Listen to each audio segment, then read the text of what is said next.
امتحان کی وجہ سے روزہ چھوڑنا یہ تو بالکل درست نہیں ہے۔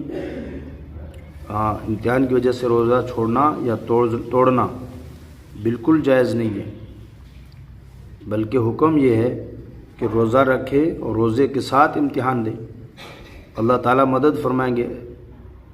ایک روزہ چھوڑنا پھر ساری زندگی روزے رکھتا رہے، اس ایک روزے کی کمی پوری نہیں ہو سکتی، اور اگر روزہ توڑ دے گا تو 60 روزے رکھنا پڑیں گے۔ اس لیے روزہ نہ تو چھوڑنا چاہیے اور نہ اگر رکھ لیا تو توڑنا نہیں چاہیے۔ ہاں، اگر اتنی شدت پیاس گئی کہ گزارا نہیں ہوتا، مجبور ہو گیا ہے کہ جان پہ آ گئی ہے، بیمار ہو جائے گا، خطرہ ہے، تو پھر مجبوراً گنجائش ہے توڑنے کی، ورنہ تو روزہ نہ چھوڑنے کی گنجائش ہے نہ توڑنے کی گنجائش ہے۔